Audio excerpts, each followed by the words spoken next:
My name is Drew Robinson, and this is my video presentation. Clip 2. What are your key learnings for the clip? The teacher requested that students repeat the new word more than once. One student read the example of the word being used, then the teacher asked for a predicted definition. She mentioned that the answer given by a student was a good use of context clues. Teacher is constantly moving around the room, but her workstation is at the back of the room. The teacher requested that students use helpers such as circling words to help things stand out to them. The teacher used countdowns more than once. She made them quick and used them to help wrap up what she requested the students do. How did this information impact your thinking? I appreciated that there was a variety in who was talking.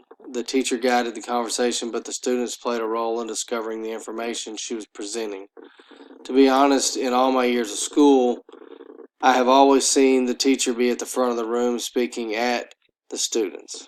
I think this teacher seemed much more approachable due to the fact that she was constantly on the move around the room and not standing at the front preaching the information to them. I thought the countdowns were effective. Her students were given plenty of time, but there was not wasted time. She was intentional and kept the flow going. I thought this fit right in with wait time. She gives students an opportunity to form in-depth answers, and by the end of her countdown, more students were prepared to answer if called on. What information will you take with you and implement as a teacher, and why? I'll take wait time was already something I knew I wanted to implement, and watching yet another video where its benefit is so obvious only made me want to do it more so. I think this not only gives us better answers, but also allows room for those students who don't normally answer to step up and answer and gain confidence in their ability to converse in class. Personal and professional reflection. Personally, I was amazed at how intentional this video was. I know that once I get in the classroom and gain some experience, I will be capable of achieving this. But I was still in awe of how well her lesson flowed and how her students responded. Professionally, this video has so much to offer, from the wait time and the countdowns to her ability to have so much participation from her class. She knows exactly what she expects from this lesson and how she can get that done. Clip 6. What are your key learnings from the clip? The teacher said a procedure and then stuck with it. She didn't allow students to change that procedure. Provided reminders of what was expected. Did not point out negative behavior, but instead pointed out the positive. I like the way that. Teacher never said wrong answer. She only said, go check your work. She used the concept of an exit ticket in order for the students to move on to the next phase of work. It allowed her to check for understanding of the work. How did this information impact your thinking? I know that once I set rules and procedures within my classroom, I will need to stick with them. However, seeing her stick with hers, even though all of the kids were steadily breaking that procedure, just reinforced the fact that it is okay to be stern and stick to it. In the end, she was able to keep the flow going and move right into the next part of her lesson. I also appreciated the fact that she did continue to offer suggestions as to what their directions were. She never raised her voice or even got upset. She simply kept reminding them of what was expected. I think that pointing out the positive behavior in the room will earn her more trust than pointing out each and every behavior that they do wrong. They are kids, and we know they will do wrong. Using other ways of letting her students know that they did not have the right answer triggered our reading from right is right. Her back pocket phrase seemed to be, look over your work. What information will you take with you and implement as a teacher, and why?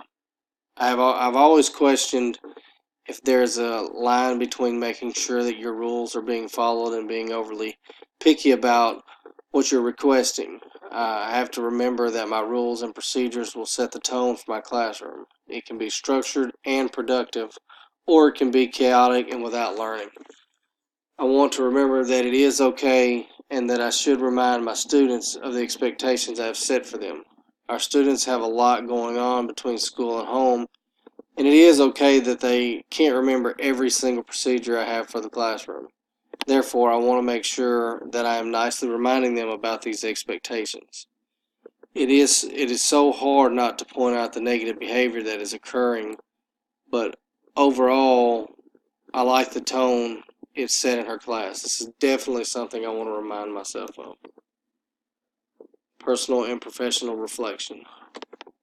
Personally, when I saw her students not staying in line with her procedures, it lifted a huge weight off from my shoulders. Classrooms are not perfect, nor will they ever be. I have to remember to set my goals for how my class will be conducted, and then I will need to have a realistic expectation. Professional. She seems to be a great teacher that is structured and knows how she wants things to flow, yet they didn't flow as well as they could have. It's reality and it's nice to see. Clip 10. What are your key learnings for the clip? I would love to know why the students were standing. I think that it certainly may help to keep their attention, but I would like to know if there were any other reasons behind it. He was very specific about her classmates helping to point out her mistake, not giving her the actual answer. He was wanting to guide her towards the right direction, but allow her to determine how mistake in the process. This reminded me of the without apology concept. He didn't change the problem for her or make an apology for her not getting it correctly the first time. He made her work through it. How did this information impact your thinking? Once again, he did let the student know that she was wrong, but he allowed her peers to help her gain insight into which step needed correcting. I think that sometimes it is better for our students to hear it from others rather than us talking at them constantly, correcting them. What information will you take with you and implement as a teacher, and why? I would like to implement no opt-out and without apology.